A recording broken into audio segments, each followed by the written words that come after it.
नमस्कार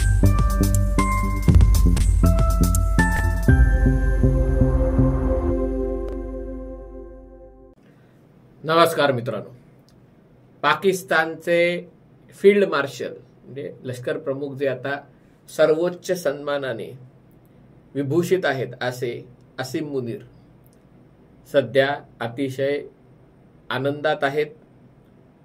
आंधळा मागतो एक डोळा आणि देव देतो दोन, अशा प्रकारचा अनुभव त्यांना येत आहे. गेल्या वर्षभरापूर्वी परिस्थिती अतिशय वेगळी होती. आपल्याला आठवत असेल, पाकिस्तानची अर्थव्यवस्था दिवाळखोरीच्या उंबरठ्यावर होती. लोक पिठासाठी रांगा लावत होते, दुधासाठी रांगा लावत होते, विजेचे भाव लोकांना परवडत नव्हते आणि तुरुंगात असलेले माजी पंतप्रधान इम्रान खान प्रचंड लोकप्रिय होते. अशा पार्श्वभूमीवर पाकिस्तानचं लष्कर प्रमुख पद मिळवलेले असीम मुनीर पाकिस्तान एकसंध राखू शकतात का पाकिस्तानचे तुकडे तुकडे करण्यास ते जबाबदार होणार, याबाबतच्या चर्चा भारतात होत होत्या. मी देखील म्हणजे स्वातीताई आणि चंद्रशेखर नेने सरांबरोबर अशा विषयांवर चर्चा केलेली आहे की पाकिस्तानचे तुकडे तर होणार नाहीत ना, खास करून बलुचिस्तानमध्ये हल्ला झाला त्याच्यानंतर. आणि त्यानंतर अचानक गेल्या 2-3 महिन्यात परिस्थिती इतकी पालटली आणि ती नेमकी कशामुळे पालटली ते लोकांना कळत नाहीये.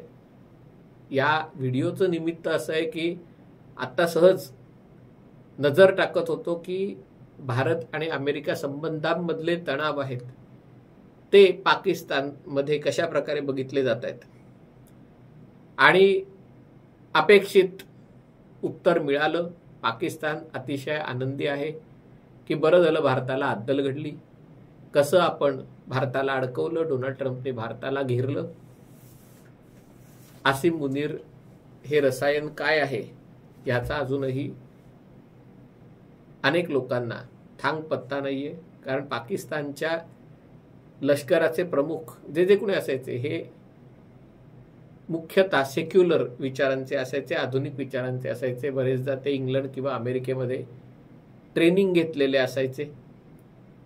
फार धर्मबिर्म पाळणारे नसायचे. दारू पिणारे, मजा करणारे, लफडी करणारे असे पाकिस्तानचे लष्कर प्रमुख असायचे. असीम मुनीर हे याला काय म्हणतात, इमामाचे चिरंजीव आहेत. त्यांचे वडील इमाम होते. असीम मुनीर यांना अख्खं कुराण मुखोद्गत आहे. ते 5 वेळेला नमाज पढतात आणि ते आपल्या सेवा काळात ब्रिटन किंवा अमेरिकेत प्रशिक्षणासाठी गेलेले नाहीत. आणि त्यामुळे ते जेव्हा पाकिस्तानच्या लष्कराचे अध्यक्ष झाले होते तेव्हा असं म्हटलं जात होतं की अमेरिका आणि पाकिस्तानच्या संबंधांमध्ये आणखीन जास्त घट होणार आहे. खास करून डेमोक्रॅटिक पार्टीच्या अनेकांचा इम्रान खानला पाठिंबा होता. डोनाल्ड ट्रम्पच्याही काही सहकाऱ्यांचा इम्रान खानला पाठिंबा होता. स्टीव्ह विटकॉफ सारखे लोक आहेत जे डोनाल्ड ट्रम्प यांचे मिडल ईस्ट एन्वो आहेत, पण त्यांना पाकिस्तानबद्दल विशेष महत्व आहे. आणि अशा परिस्थितीत असीम मुनीर यांचं भाग्य बदललं. म्हणजे भारताविरुद्ध जी काही 4 दिवसाची कारवाई म्हणा, छोटेखानी युद्ध म्हणा झालं, त्यानंतर असीम मुनीर यांनी स्वतःला फील्ड मार्शल पदवी बहाल करून घेतली. पण तरी देखील पाकिस्तानमध्ये त्यांची लोकप्रियता वाढलेली आहे. असीम मुनीर यांनी ट्रम्पसोबत जेवणासाठी स्वतःला निमंत्रित करून घेतलं. काही जण म्हणतात ट्रम्प तिथे अगदी थोडा वेळ होते आणि काही त्या जेवणाला काही अर्थ नाही. आपल्याकडे अनेकदा लोक फोटो काढतात, मोदींबरोबर फोटो काढतात, मोदींना माहिती नसतं कोणाला भेटले आणि सोशल मीडियावर असे पोस्ट टाकतात की मोदी आणि हे लहानपणापासूनचे मित्रच होते की काय.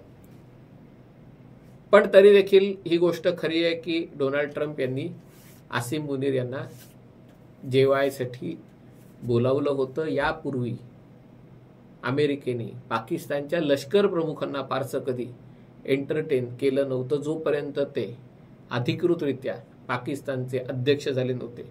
असं म्हटलं जात आहे की असीम मुनीर यांचाही तोच प्रयत्न आहे. पाकिस्तानमध्ये गडबड घोटाळा करून त्यांनी संसदेमध्ये 2/3 बहुमत प्राप्त केलेलं आहे. आणि त्यामुळे पाकिस्तानची घटना बदलणं आता शक्य होणार आहे. आणि घटना बदल करून फील्ड मार्शल असीम मुनीर यांना पाकिस्तानचे अध्यक्ष म्हणून नेमणं लोकांना वाटतंय ही औपचारिकता आहे. आणि त्यामुळे मनात प्रश्न निर्माण होतो की असं नेमकं झालं काय, कारण पाकिस्तान एका प्रकारे चीनचा हस्तक होता.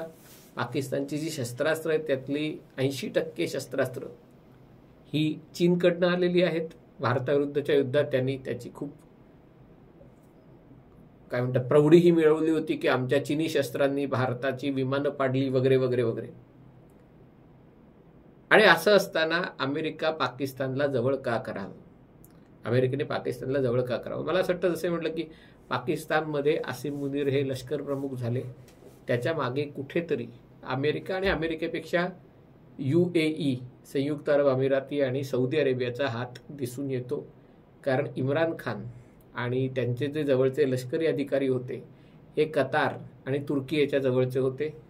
मुस्लिम जगतात तुर्की आणि कतार विरुद्ध सौदी आणि UAEचं शीतयुद्ध आहे.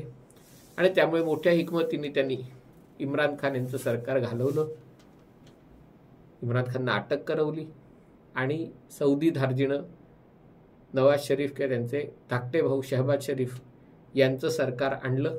आता आपण ज्याला खुर्चीवर बसवलंय त्याची खुर्ची बळकट करण्याचं काम केलं जाणं अपेक्षित होतं. आणि ते काम या युद्धाने केलं. मला असं वाटतंय तोच त्यांच्या मागचा हेतू होता. कारण हा प्रश्न मी नेहमी स्वतःला विचारतो की पाकिस्तानने नेमकं हे का केलं. पहलगाममध्ये जाऊन पर्यटकांची हत्या करणं, तीही हिंदू पर्यटकांची हत्या करणं, त्यांच्या बायकांसमोर कुटुंबियांसमोर त्यांची हत्या करणं. आणि त्याच्या जेमतेम आठवडाभर आधी असीम मुनीर यांनी पाकिस्तानी लोकांना म्हणजे अमेरिकेतल्या पाकिस्तानी लोकांना त्यांच्यासमोर बोलताना द्विराष्ट्रवादाच्या सिद्धांताची आठवण करून देणं आणि आपण आणि भारत कधीही एक होऊ शकत नाही अशा प्रकारची आठवण करून देणं, याची काही सांगड घालता येते का याचा मी विचार करतोय. आणि मला असं वाटतं की एका प्रकारे अमेरिकेचा प्रयत्न पहिल्यापासून सुरू आहे की पाकिस्तान मार्गे चीनला अडचणीत आणावं. कारण पाकिस्तान जर चीनपासून वेगळा निघाला तर चीनचा जो हिंद महासागर आहे आणि त्याला खास करून अरबी समुद्र आहे तिकडला ॲक्सेस मोठ्या प्रमाणावर कमी होतो. अर्थात इराणशीही चीनचे चांगले संबंध आहेत, पण इराण आणि चीन यांची सीमा लागून नाहीये. पाकिस्तान आणि चीन यांची ही सीमा तशी लागून नाहीये, पण पाकिस्तान व्याप्त काश्मीरमुळे, गिलगिट बाल्टिस्तानमुळे आणि तिकडे सिंकियांगमुळे हा चीन आणि पाकिस्तानच्या ताब्यात असलेला भाग आणि चीन यांची सीमा जुळून आलेली आहे. तिथून चीननी काराकोरम हायवे बांधलेला आहे. याच हायवेच्या अवतीभोवती सीपेकचा जन्म झाला, म्हणजे चायना पाकिस्तान इकॉनॉमिक कॉरिडॉर. आणि चीनला एका प्रकारे हतबल करायचं असेल तर अमेरिकेला पाकिस्तानची गरज जाणवू लागली असेल, म्हणजे खरं काही त्याची गरज आहे आणि पाकिस्तान भरवशाचा देश नाहीये, पण तरी देखील अमेरिकेत कधी कोण काय विचार करतील हे सांगता येत नाही. आणि त्यामुळे पाकिस्तानचे सर्व गुन्हे माफ झाल्यासारखी परिस्थिती दिसते. आता फार बलुचिस्तानचा आवाज येत नाही. जे पश्तून म्हणजे जे पठाण लोक जे अफगाणिस्तान आणि पाकिस्तानच्या सीमेवर आहेत आणि जे मोठ्या संख्येने पाकिस्तानमध्ये राहत आहेत ते आंदोलन करतायत हक्कांसाठी, त्यांच्यावर गोळीबार करण्यात आला तरी कोणी काही बोलत नाही. आणि म्हणून म्हटलं की याच्या मागे काहीतरी मोठं षडयंत्र चालू असावं, शिजत असावं. पण यामुळे असीम मुनीर यांचा वैयक्तिक फायदा झालेला दिसतोय. काही जण म्हणतात की पाकिस्ताननी ट्रम्प आणि त्यांच्या कुटुंबियांच्या क्रिप्टो बिझनेसमध्ये बिटकॉइन असतात त्यांनी नाणी, त्याच्यात काही कोटी डॉलर्सची गुंतवणूक केलेली आहे.